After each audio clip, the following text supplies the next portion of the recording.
안녕하십니까. 파이터치 연구원 나정주 원장입니다.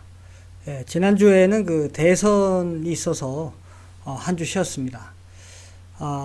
오늘은 그 문재인 케어 도입에 따른 파급 효과에 대해서 좀 살펴보고자 합니다.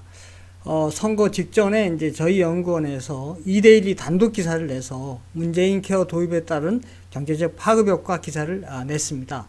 오늘 그 관련해서 좀 말씀을 드리고자 합니다.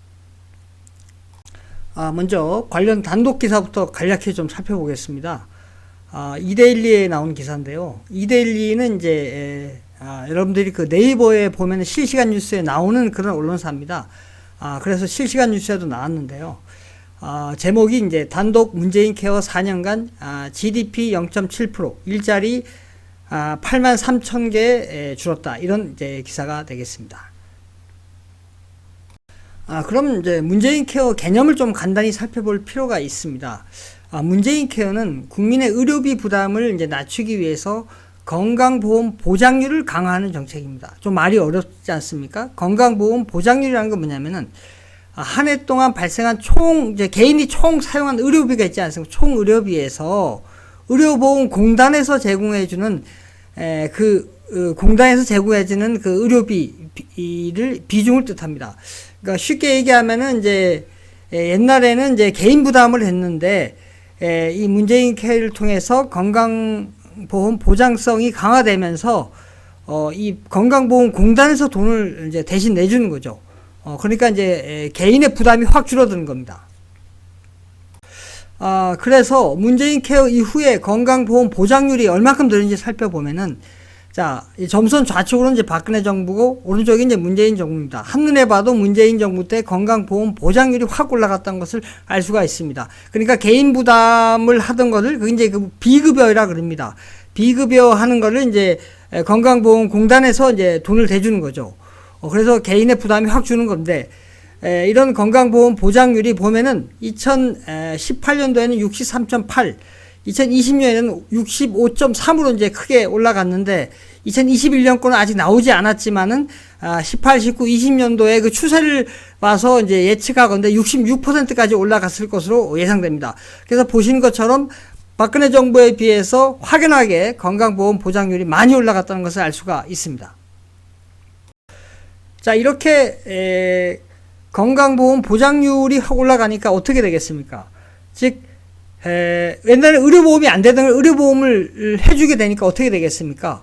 엄청나게 거기에 대한 그 수요가 올라가겠죠. 그래서 조세재정연구원의 2021년도 연구에 따르면은 2018년도 10월 문재인 케어가 도입된 후 뇌 MRI, 뇌혈관 MRI의 월 평균 검사 횟수가 뇌 MRI는 54배, 그러니까 27회에서 1444회로 늘었고 월 평균입니다. 그 다음에 뇌혈관 MRI는 110배, 즉 12에서 1163회로 크게 급증했습니다. 월 평균 검사 횟수가. 그러니까 의료보험이 안 되다가 의료보험이 되니까 엄청나게 이제 많이 증가를 하겠죠.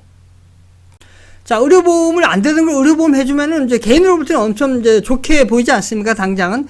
그러나 이게 이제 부메랑 효과가 있는데 그 효과를 위해서 우리 연구원에서 한국 상황에 맞게끔 해서 한번 시뮬레이션을 해봤습니다.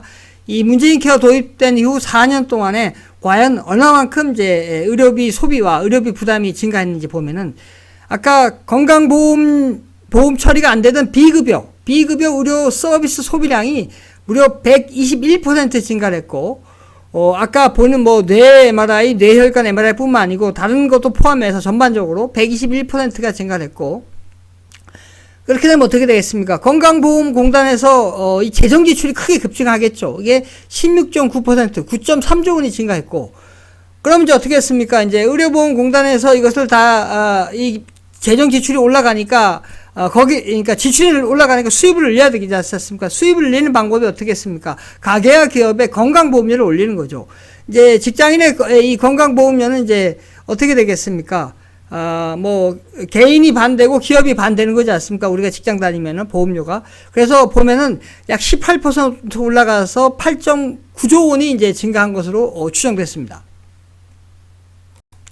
자, 이렇게 비급여 소비가 증가하고 가계와 기업의 부담이 증가하니까 이것이 경제적 어떤 간접 파급 효과로 이제 이어지지 않겠습니까? 그래서 경제적 파급 효과를 이제 보니까 4년 동안에 실질 GDP가 0.7% 감소하고 일자리가 이제 약 8만 개 정도 감소한 것으로 추정됐고, 자본이 8.2조, 투자가 3.7조 원, 그 다음에 소비가 0.5조 원 감소한 것으로 추정됐습니다.